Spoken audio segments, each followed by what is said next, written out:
the United States Army soldier.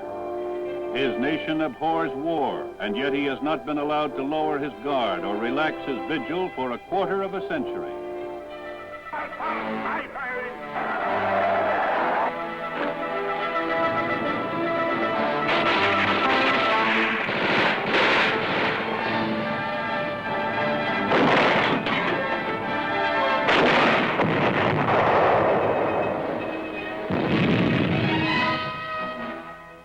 In the short span of 25 years, he fought and helped win the world's largest war.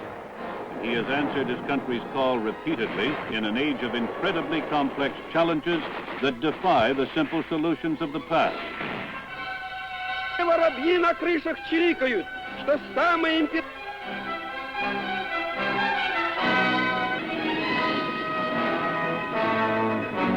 iban a aplastar en el campo de la opinión.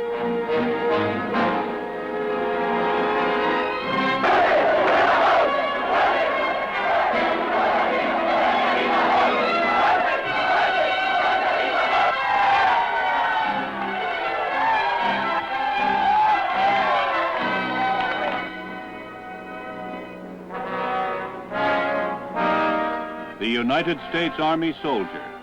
The 1960s have brought him here to South Vietnam.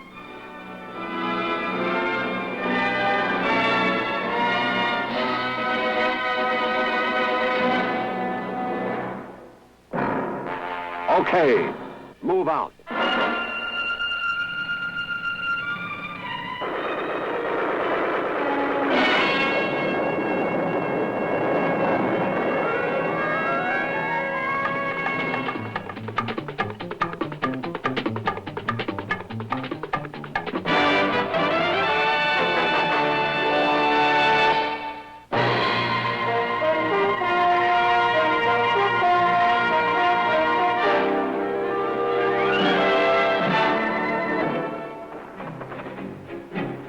Here in Vietnam, he fights a war unlike past wars, a war alien to the direct, total military action of World War II, lacking the clear front lines of Korea, a war distinctly a product of its own complicated age, a war that probes new depths while simultaneously it remains within restricted dimensions.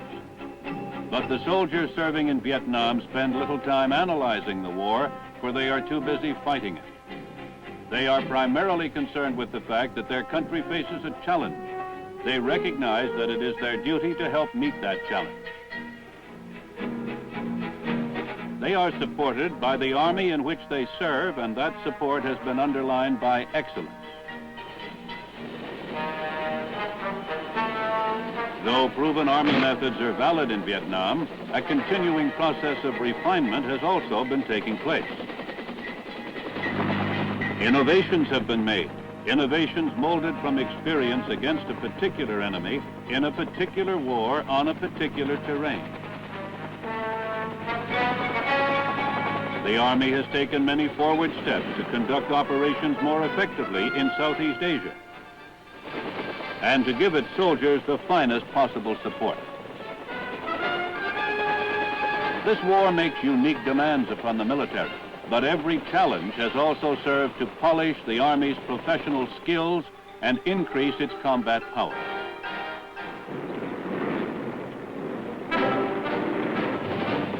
The Army worldwide is benefiting from lessons learned in Vietnam, for even as this conflict tests the steel, it sharpens the edge.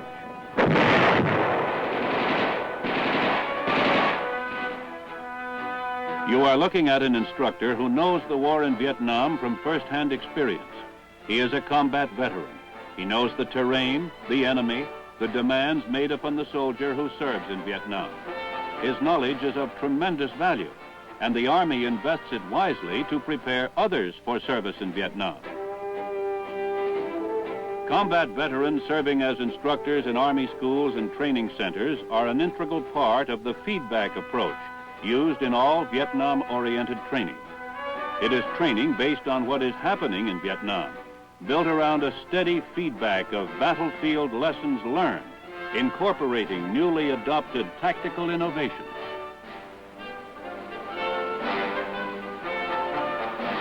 Training innovations are constantly being introduced. For instance, the fighting in Vietnam is often at very close range with no time for aimed fire. The individual soldier must be able to beat the enemy to the draw. To train soldiers to shoot faster and straighter, the quick kill technique, a system of fast, unaimed, instinct shooting, has been developed and integrated into basic rifle marksmanship courses at all Army training centers conducting basic combat training. Quick kill is based on a simple phenomenon. When you point your finger at an object in your line of sight, it will align itself on the point of focus of your eyes with no conscious effort on your part. In quick kill, the rifle becomes an extension of the pointed finger, much like the six-shooter of the old-time Western gunfighter. Training starts with BB guns without sights against aluminum discs thrown into the air. Trainees are amazed to find that within a few minutes they are scoring 8 out of 10 times.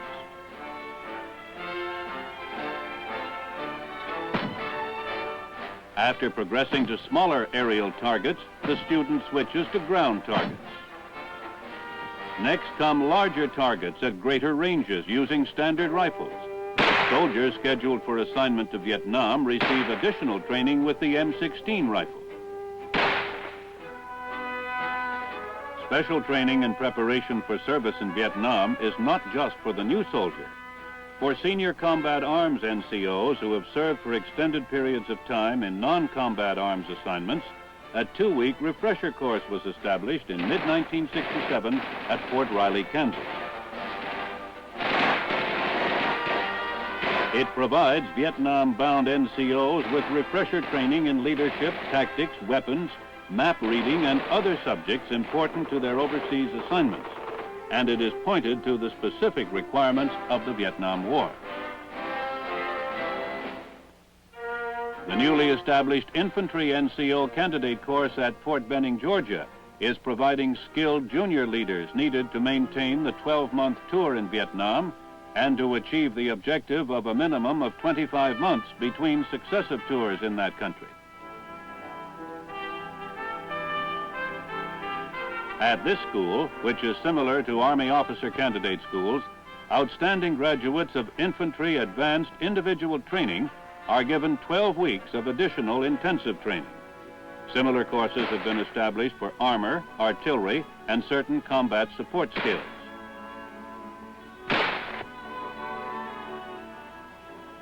The Army spares no effort to ensure that each man going to Vietnam receives the best and most up-to-date training possible. After arrival, he also receives approximately 10 days of intensive pre-combat training with his unit.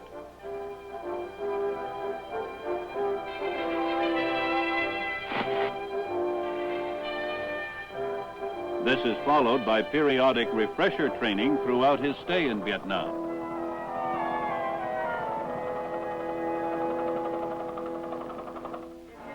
Here, in actual combat operations, our soldiers provide dramatic proof that Army training is meeting the demands of the war, that it is teaching the soldier what to expect, what to look for, what to do, and how to react.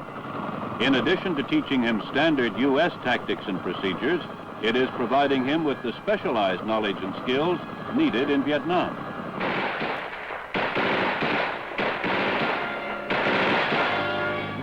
Two fundamental tasks face the soldier in Vietnam.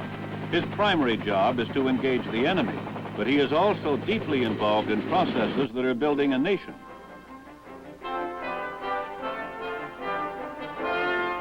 To this second task, he brings his natural friendliness and his traditional willingness to help others. Both tasks have demanded originality of the soldier and of the Army that supports him.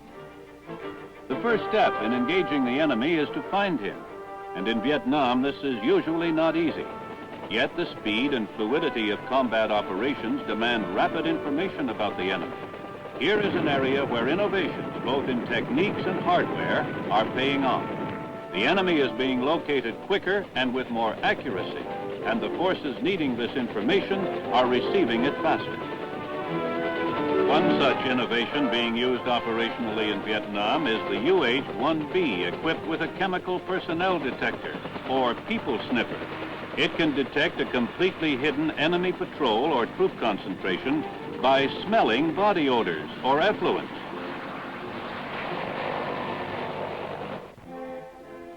Another intelligence device being operationally used in Vietnam is a transmitter which can monitor the movements of free-ranging dogs in hostile areas.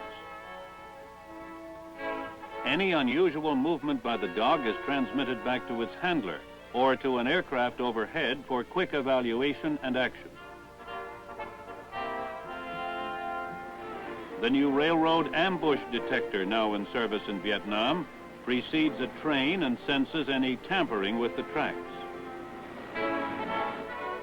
Among the innovations which strip the enemy of the cover of darkness are the spotlight-equipped helicopters called Fireflies, which are exposing enemy night activities to gunships.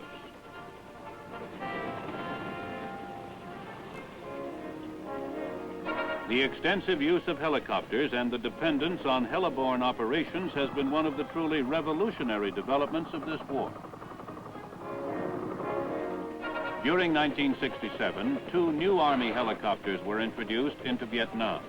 The Huey Cobra is providing a greatly increased capability for armed escort of air-mobile columns and close-in direct fire support for ground forces. And the Army's new Cayuse is a far superior light observation helicopter. Today in Vietnam, another operational concept is coming of age: riverine warfare. In the Mekong Delta region since the early part of 1967, U.S. forces equipped and trained to operate on rivers and canals in conjunction with air mobile and overland forces have been conducting operations which are distinctly different from normal amphibious warfare. To meet the requirements of the Riverine Afloat Force, which currently consists of 1 brigade of the Army's 9th Division and the Navy's River Flotilla 1, a number of specialized naval ships have been developed. Barrack ships provide headquarters and housing for an infantry battalion each. Troops are moved to contact aboard smaller armored and armed transport ships, supported by heavily plated and armed 60-foot monitors, craft which somewhat resemble their forebearers of the Civil War.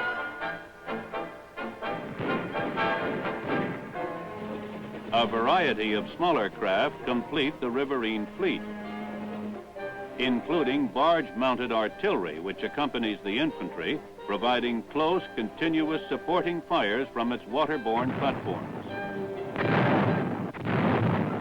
In the Mekong Delta of Vietnam, coordinated waterborne, foot, mechanized, and heliborne forces supported by artillery, tactical air, and armed helicopters are enabling us to conduct operations in areas that have been traditional safe havens for the Viet Cong.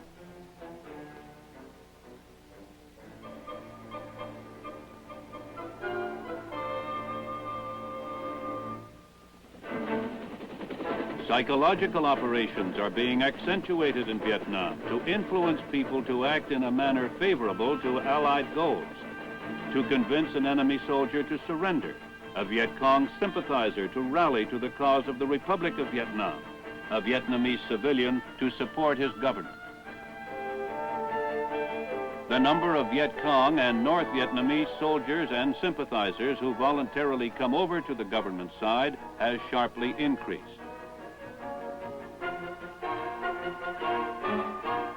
New and better equipment is being procured and used in support of the program of influencing the Vietnamese people to support their government.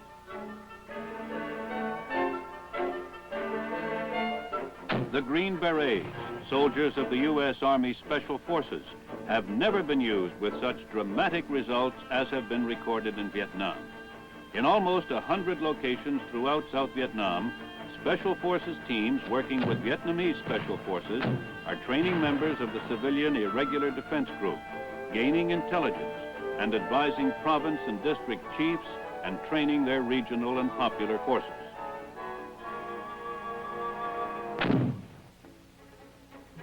Serving as a bridge between military operations and the final long-term objective of building a nation free to stand by itself is the Republic of Vietnam's Revolutionary Development Program. Today, Vietnam is engaged in a twofold struggle for existence. On one hand, it is opposing communist forces of the Viet Cong and North Vietnamese regulars.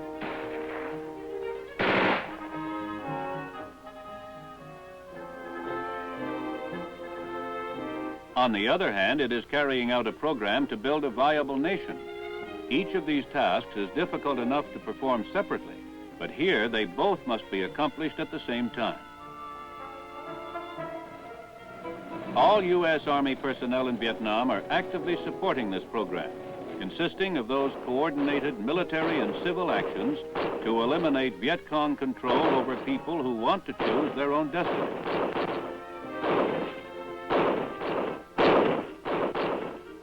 These actions must restore public security, law, and order, initiate political, social, and economic development,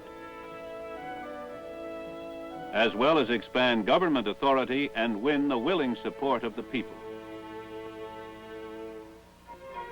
The Revolutionary Development Program is a key part of the nation-building process, and the U.S. Army is providing support for this Republic of Vietnam program in three major ways. First, military operations contribute to the security necessary for the Revolutionary Development Program to begin. As military forces establish the requisite level of security in an area, governmental authority can then be introduced in the form of Revolutionary Development Worker Teams, recruited from the area and specially trained. These workers help establish the local governmental administration and initiate simple social and economic projects to help win the support of the people. Revolutionary Development worker strength is increasing rapidly.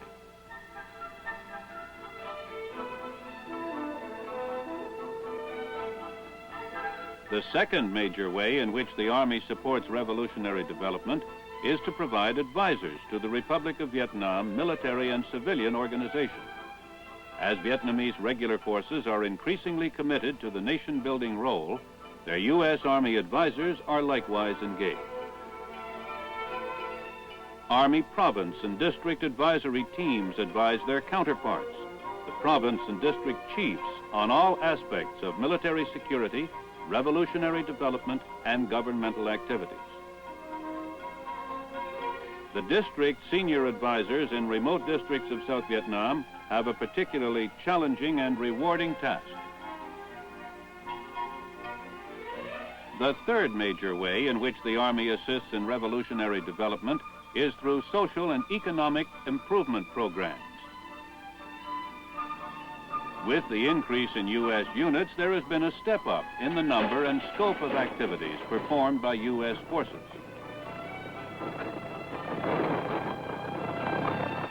In addition to combat operations, U.S. units engage in a wide variety of civic activities, ranging from simple acts of kindness to the distribution of food and clothing,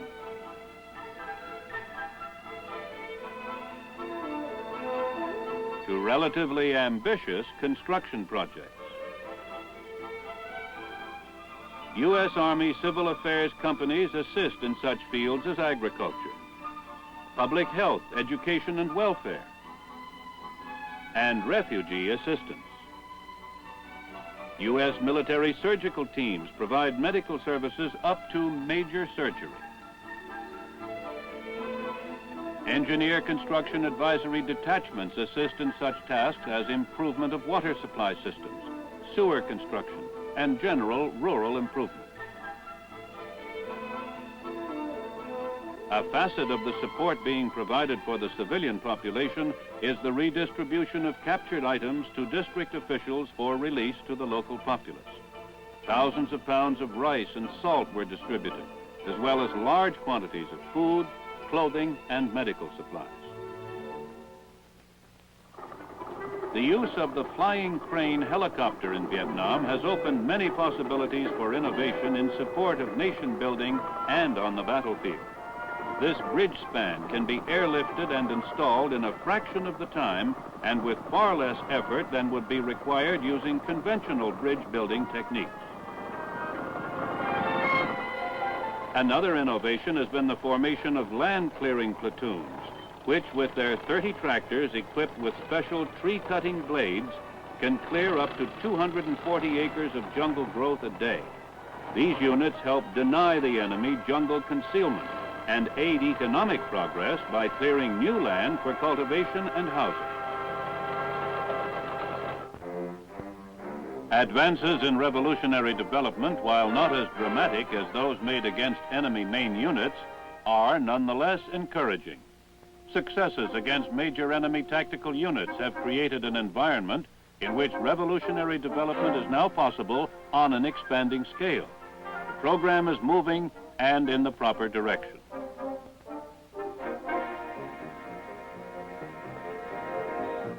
U.S. Army Vietnam's strong and capable 1st Logistical Command has grown with the buildup of U.S. forces and supports not only those who wear the Army green, but also other U.S., Vietnamese, and Free World forces and activities.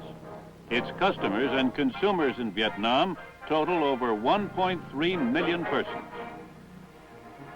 Development and smooth operation of sea and river ports has been one of the most remarkable logistic success stories of 1967. Near Saigon, upstream from the once badly overcrowded civilian port, the Army completed a 6th port facility in Vietnam, appropriately named Newport. The port complex includes 4 600-foot permanent piers, 2 LST slips, and 1,200 feet of barge pier. To assist in the construction effort, these panels and trusses prefabricated at this Cam Ranh Bay engineer site have permitted units to build their own austere cantonments. Some of the more notable innovations in solving the logistical problems in Vietnam have been in the field of containerization. Here we see a sea-land ship which transports 500 containers, the size of the 35-foot semi-trailers which deliver them to the ship and onto which they are offloaded at the port in Vietnam.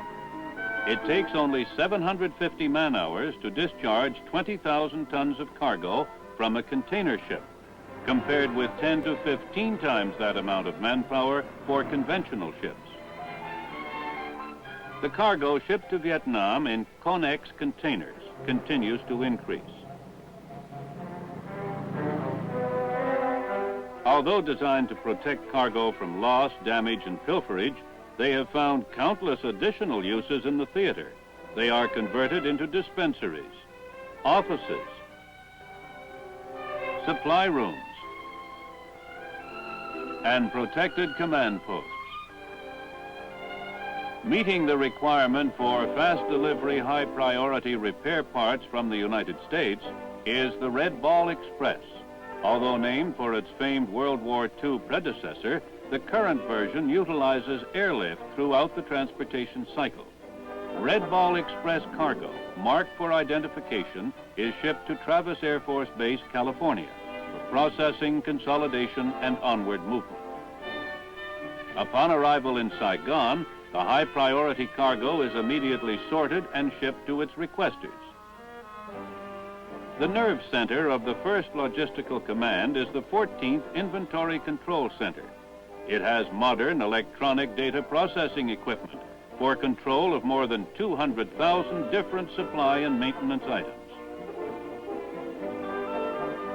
The Army Medical Service in Vietnam is a complex organization of more than 125 medical units and some 11,000 medical personnel deployed the length and breadth of the Republic to perform the time-honored military medical mission of conserving the fighting strength. With professional help no more than minutes away by air, and when minutes often mean lives, the mortality rate among wounded who get hospital attention is the lowest in history. The versatility of the medical evacuation helicopter has been increased by the development of a special internal personnel hoist, now found in all air ambulance units. In forested areas where it is difficult to land, It is being used with increasing frequency to extract wounded in a matter of minutes when otherwise it would take hours. In conjunction with this hoist, another device is being used. Here being demonstrated is a forest penetrator. It resembles an anchor in appearance and permits the evacuation of a casualty without the necessity of landing the helicopter. Inevitably, war narrows down to its basic factor, the individual soldier. While his army backs him with all the support that science can muster, it can never totally eliminate the requirement for him to close with the enemy, to move forward if necessary, one slow foot at a time. This dirty, rugged, time-consuming, and deadly job has been his for as long as warfare has existed. The American soldier. He is fighting a fanatical enemy in an environment which is advantageous to that enemy. And yet it is true that his morale is extremely high. His morale is founded on confidence in his officers and NCOs, in his own ability, and in that of his comrades. It is reinforced by the knowledge that he is the best equipped, best supported soldier in the world.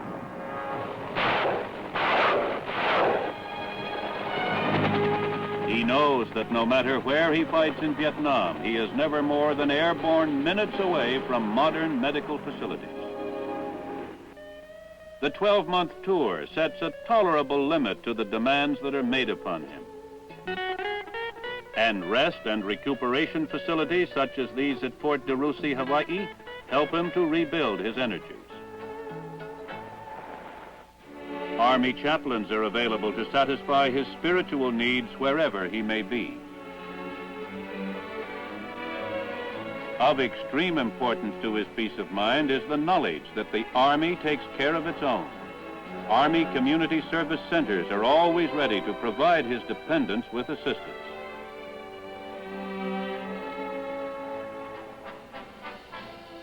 Such demonstrations of the Army's concern for his welfare all help to maintain high morale. But its fundamental source stems from the fact that he is a man who believes in his country and what it stands for. And he is eyewitness to the fact that his service in Vietnam has purpose and, however slowly, is seeing results. In his willingness to risk his life to meet the challenge to his country and to help defend a nation on the other side of the world, the United States Army soldier is demonstrating courage, tenacity, and integrity.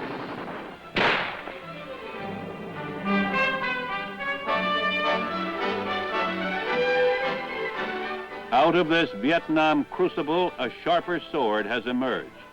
The Army soldiers are better trained, as proven by their superb performance in combat. They appreciate the value of nation building and helping people. The Army has developed better ways to do its job and better equipment to do it with, not only in Vietnam, but worldwide.